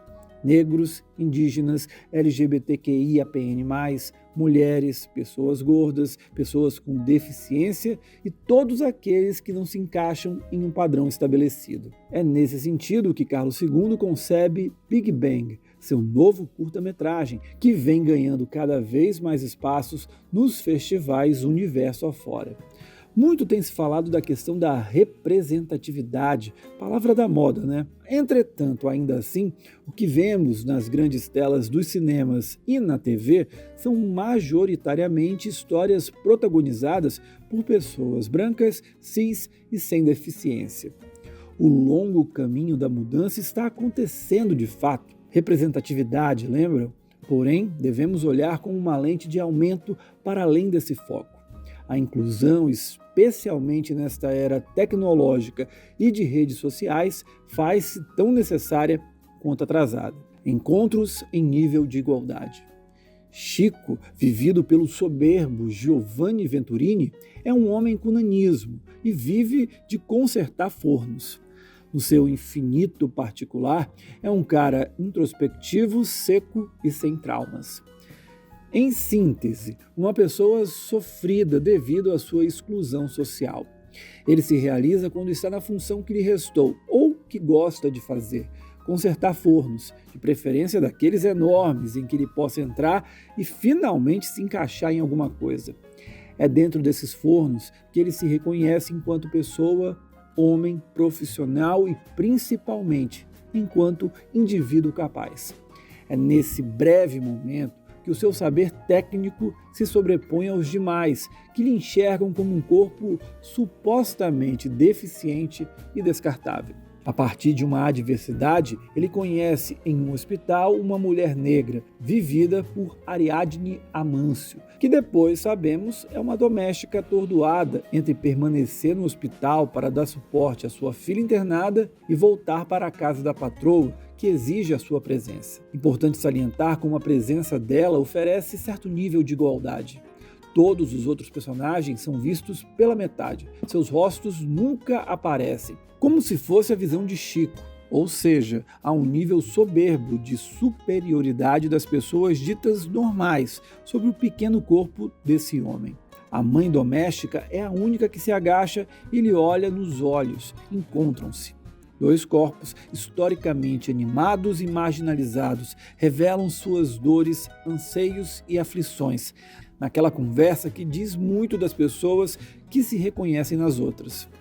Carlos II traduz isso nesse encontro forte e delicado. Big Bang nos envolve por sua história e pelo corpo de Venturini, quase nunca representado e protagonizado. Há muita fortaleza ali, mas também vulnerabilidade. Ora, as pessoas mais desamparadas pelo sistema têm que performar essas espessas barreiras para continuar resistindo em meio a sabotagens diárias que se sustentam e se sofisticam ao longo dos tempos para corpos como os de Chico, um anão e da mulher negra, abaixo da pirâmide social e geralmente em trabalhos que subtraem suas existências. A consciência social existe a partir da dor.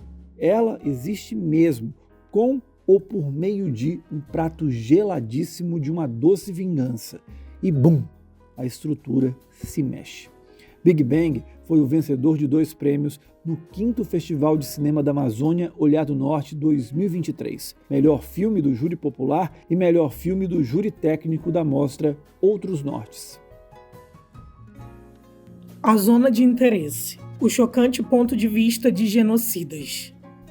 Crítica feita por Lucas Pistilli, publicada em 28 de outubro de 2023. Cobertura do Festival de Londres. Uma forma de ver A Zona de Interesse, novo filme de Jonathan Glazer, é lê-lo como a observação de uma família que encontra um paraíso e se empenha em mantê-lo. Essa leitura simples, no entanto, é um tanto míope. O novo projeto do cineasta britânico ganhador do Grand Prix em Cannes e exibido no Festival de Londres é, na verdade, um retrato incômodo da banalidade do mal. O longa acompanha os esforços de Rudolf e Hedwig Ross, Christian Friedel e Sandra Hüller para construir uma vida idílica junto aos filhos em uma casa de campo nos anos 1940. No entanto, o contexto altera dramaticamente essa premissa simples. Rudolf é um membro do alto comando nazista e seu pequeno Eden fica em Auschwitz, cujo campo de concentração ele comandava. O roteiro escrito por Jonathan Glazer adapta muito livremente o romance homônimo de Martin Amis. Em um estilo que remete a Stanley Kubrick em O Iluminado, o diretor ignora o triângulo amoroso, o centro do livro, e com isso extirpa do material boa parte do que poderia ser considerado uma trama.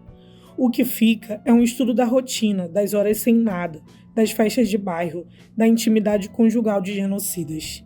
O grande trunfo de A Zona de Interesse é evitar um discurso inflamado contra esses personagens e deixar que os detalhes falem por si só.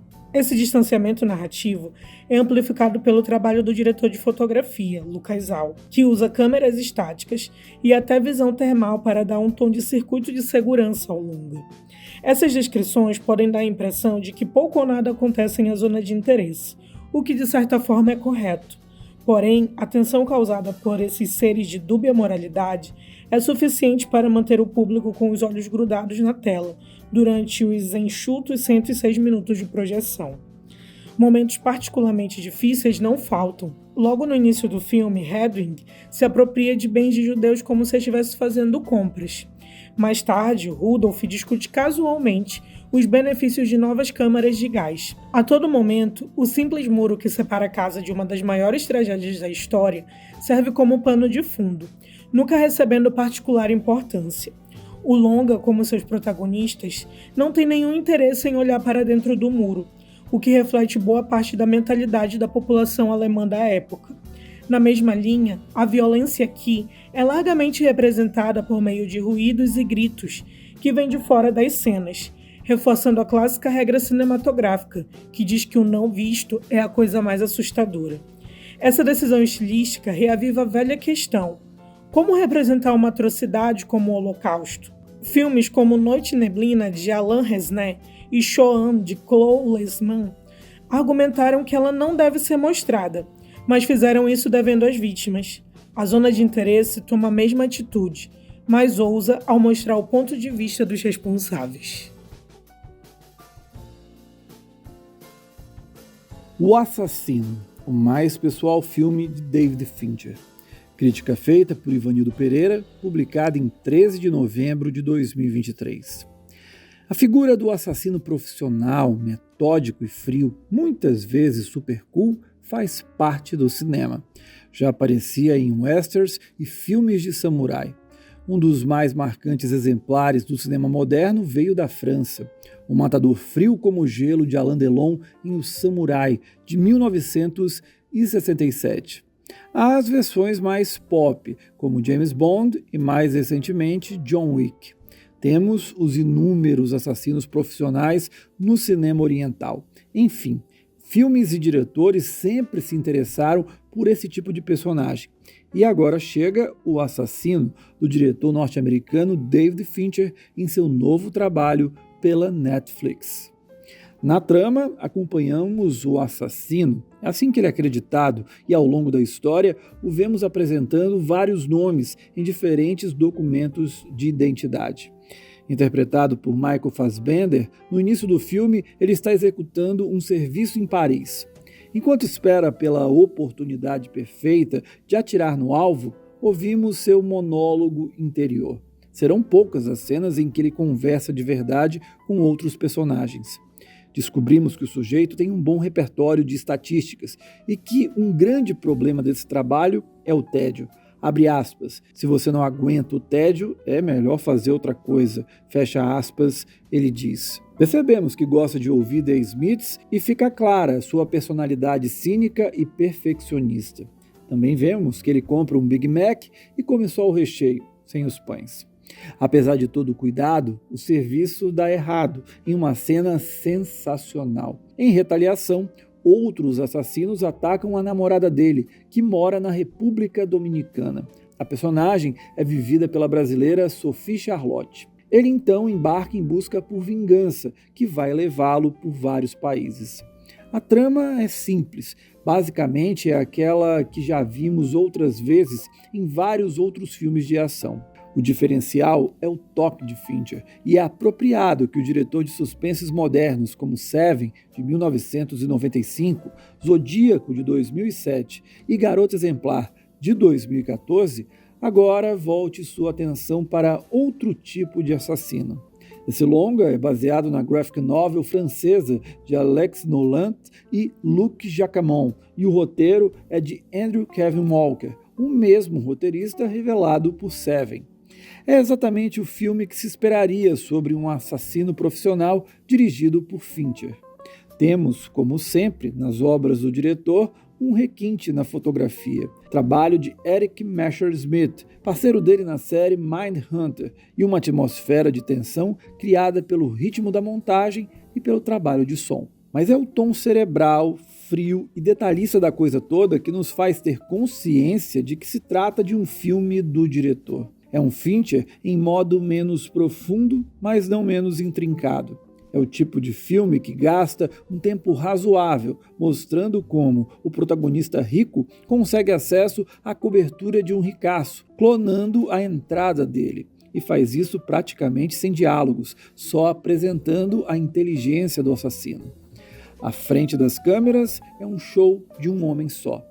Michael Fassbender, que andava sumido das telas, aqui mais parece androide do que quando viveu um de fato, nos longas mais recentes da franquia Alien. É curioso como Fincher e o ator fazem o possível para não tornar o assassino uma figura charmosa.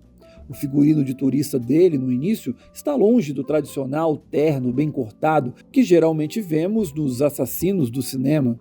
Mas o personagem acaba sendo cool mesmo assim, por ser inteligente e focado, fora a atuação de Fassbender, que o vive como uma figura gelada e sem alma, e mesmo assim é capaz de prender nossa atenção. Claro que não há nada de novo em O Assassino para quem já viu meia dúzia de filmes. De fato, em alguns momentos, ele até parece uma releitura de O Samurai, mostrando o cotidiano daquela figura e seus processos mentais com detalhes. Assim como no clássico francês, por um tempo, vemos o mundo pelos olhos desse tipo de personagem. Mas é óbvio que Fincher e Fassbender não estão percorrendo nenhum terreno inexplorado aqui. Porém, em meio às poucas cenas de ação e até a um certo tédio, o protagonista avisa logo nos primeiros minutos, bem como a curiosa participação de Tilda Swinton como uma profissional rival, o assassino acaba deixando transparecer um pouco do seu realizador. Afinal, é a história de um sujeito obsessivo, metódico e perfeccionista. E David Fincher já foi chamado dessas coisas algumas vezes ao longo dos anos, por diferentes colaboradores, não de forma totalmente elogiosa. O protagonista também repete diversas vezes a frase, abre aspas, esqueça a empatia, fecha aspas, como um mantra, mas mesmo assim, esse sujeito, que também não gosta de improvisar, acaba tendo que fazê-lo. O cara sem empatia está lutando para vingar a namorada ou porque tentaram acabar com ele por causa de um erro? Seu orgulho sequer permite um erro? Essas são perguntas que o longa deixa sem resposta, e no final das contas, isso pode dizer algo sobre o diretor ou o seu processo criativo, e como ele pode ter mudado com os anos. Quem diria, de um mero exercício de suspense, que O Assassino talvez seja o filme mais pessoal de David Fincher até hoje.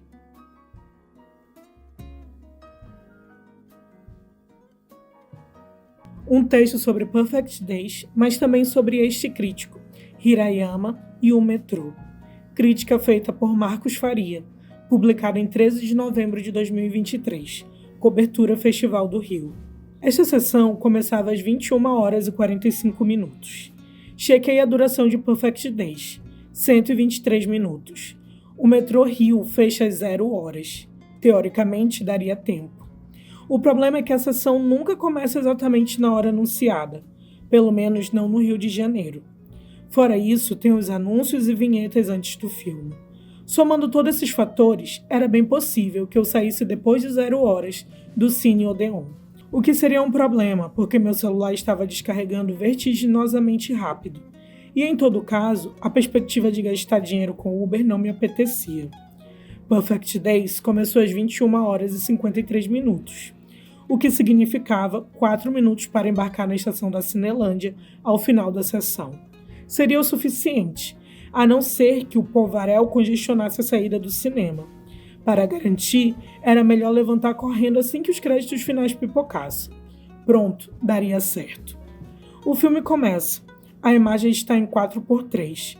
Eu penso ao mesmo tempo em que o rapaz atrás de mim exclama para a namorada: 4x3, vai ser uma longa sessão. Isso foi rodado em película? Sempre é algo positivo. Vamos entrar nesse ritmo. Está na hora de esquecer o mundo exterior. Nota posterior: Wim Wenders não rodou em película, mas adicionou um grão safado às imagens, dessa vez deixou passar. Ok, então esse cara acorda e faz a barba todas as manhãs. Ele apara o bigode, molha suas plantas, das quais cuida com enorme satisfação. Daí, coloca seu macacão azul, pega um café e parte para o carro. E escolhe uma fita cassete da sua coleção de classic rock e dá play. Daí, seu trabalho em si: limpar os banheiros públicos de Tóquio. Tóquio é uma cidade estranha. É tanto prédio que parece estar sempre à sombra dos seus arranha-céus. Ainda assim, de tempos em tempos, o homem olha para as nuvens. Ele limpa 1, 2, 3 banheiros. Um jovem falastrão o acompanha no trabalho. O homem não diz nada. Ele se contenta em fazer um trabalho bem feito. Alguém chega, entra no banheiro, apertado para mijar. Não nota a presença do homem, ou se a nota, ignora. Não há problema. O limpador de banheiros vai para o lado de fora e espera calmamente. Daí, olha para o céu de novo. À noite, ele sonha. No dia seguinte, é a mesma coisa. E no outro também. Como pode alguém estar tão satisfeito com uma vida esfregando privadas? Para lhe fazer companhia à noite, um livro de Walt Whitman, que lê à luz do abajur. Ou seria Faulkner? Não lembro. Ele tem inúmeros livros, inúmeras fitas cassetes também. É tudo o que tem, na verdade. Ok, dá para sacar que o Wenders está filmando em película, mas não está. Por um motivo bem específico. Para um homem analógico, é necessário tratamento analógico, um tratamento menos clínico, um tratamento caloroso, um tratamento menos eficiente segundo os ditames do tempo é dinheiro. Sim, a vida não pode ser só eficiência, tem que ser bonita também. Bom, uma coisinha acontece no trabalho, então uma outra coisinha, então uma coisona. A cada coisinha ou coisona, um pedacinho a mais da vida do homem, que se chama Hirayama, é interpretado com a graça de um santo por Koji Yakusho. É revelado, enquanto ele tenta seguir com a sua rotina de banheiros. A essa altura, eu também estou totalmente imerso nessa gloriosa rotina de pequenos rituais cotidianos, mesmo com todas suas aporrinhações. Eu deveria estar fazendo anotações para minha futura crítica no Cine 7. Deixa pra lá. Será que não posso só viver o momento? Parece que meu editor terá mais uma dor de cabeça pela frente. O pobre coitado já vive à beira do burnout sem minha ajuda. Sinto-me culpado. Eu meio que quero morar em Perfect Days. Eu quero limpar banheiros também. Será que eu conseguiria? É muito melhor ouvir música de forma analógica. Odeio o Spotify. Graças a Deus tenho meus vinis. Preciso de um toca-fitas. O que acontece? Nada acontece. Tudo, etc. Alguém está prestes a morrer. Alguém reencontra outro alguém e é doloroso. Segunda-feira o trabalho recomeça. Isso não é um filme. É um mantra. É um estado meditativo. É um chamamento. Eu deveria voltar para a igreja. E não é por isso que as pessoas vão ao cinema? Queria aprender a olhar para as árvores como Hirayama olha. E não é por isso que as pessoas vão ao cinema? É preciso encerrar o texto. Meu Deus do céu, que filme lindo! É tão bonito estar de volta à noite depois de 2 horas no cinema. Que cidade ótima e que cidade péssima. Sinto-me imensamente culpado por ter que correr para apanhar o metrô quando o Perfect Days acaba. Motel Destino. Traumas e hipocrisia em exposição dentro de Labirinto Neon. Crítica feita por Camila Henriques, publicada em 10 de junho de 2024, cobertura do Festival de Cannes. Heraldo tem um alvo no peito. Ninguém sabe mais disso do que ele, que inclusive verbaliza essa angústia permanente em dado momento de Motel Destino. Diretor de filmes de estradas e de aeroportos, Karim Ainuz traz em seu novo trabalho uma fuga que talvez seja a mais literal do que as anteriores, em um cativeiro que é metade fascinante, metade macabro, em um cenário que talvez não se traduza tão bem lá fora, mas que é nosso. Refiro-me ao motel do título do filme. É lá que o já citado Heraldo, protagonista vivido por Iago Xavier, se esconde após uma tentativa de assalto.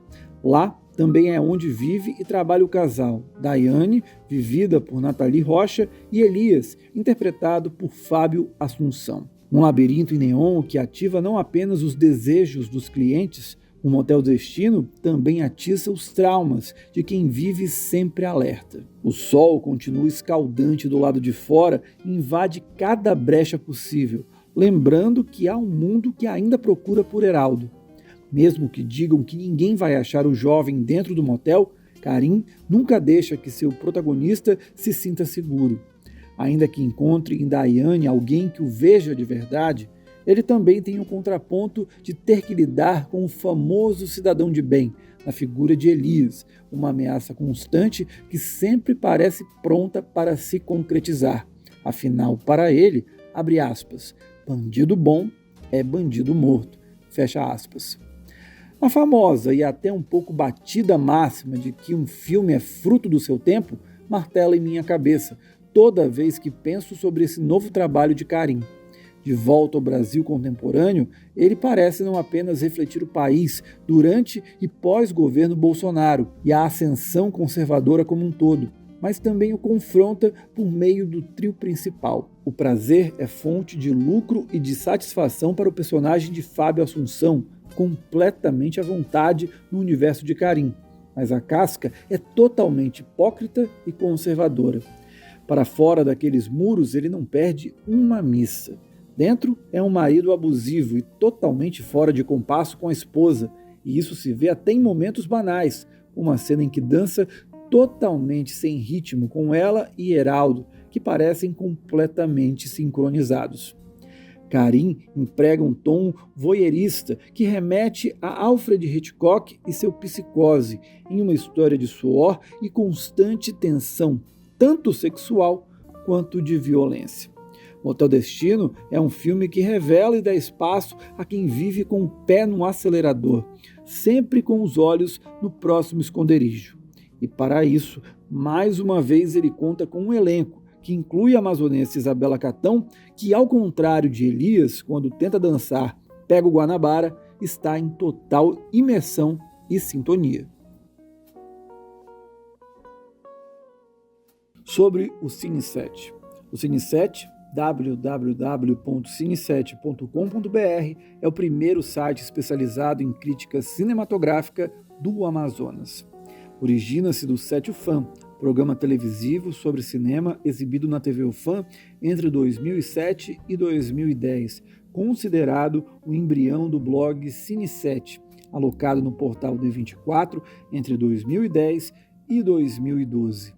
A partir de 15 de setembro de 2014, torna-se um site independente, mantendo a tradição de registrar e analisar produções de cinema de todo o globo, em especial a produção cinematográfica amazonense.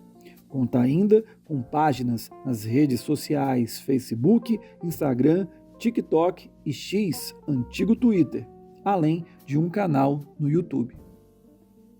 Sobre os autores. Caio Pimenta é o editor-chefe e fundador do Cine7. Exerce o cargo de diretor de programas na TV UFAM. Formado em jornalismo pela Universidade Federal do Amazonas, com curso de pós-graduação em jornalismo na Faculdade Casper Libero, em São Paulo, e gestão e produção de eventos na Universidade do Estado do Amazonas. Integra a Abracine, Associação Brasileira de Críticos de Cinema. Camila Henriques é jornalista formada pelo Centro Universitário do Norte, Uninorte. Crítica de cinema afiliada à Abracine e votante do Globo de Ouro. Integra o Elviras, coletivo de mulheres críticas de cinema, cofundadora dos podcasts Sábado Sem Legenda e Biscoiteiras. Ivanildo Pereira é jornalista formado pela Faculdade Marta Falcão Weiden, facilitador dos cursos de cinema pelo Cine7, crítico filiado à Abracine. Pamela Eurídice é jornalista formada pela Universidade Federal do Amazonas e mestre em Sociedade e Cultura na Amazônia. Desenvolve pesquisa acadêmica sobre mulheres na produção cinematográfica amazonense. Autora do livro Olhar Feminino, O Norte na Direção. Integra o Elviras, coletivo de mulheres críticas de cinema, e a Abracine, Associação Brasileira de Críticos de Cinema. Este livro foi impresso em São Paulo em outubro de 2024. O projeto gráfico, miolo e capa foi feito pela editora Valer.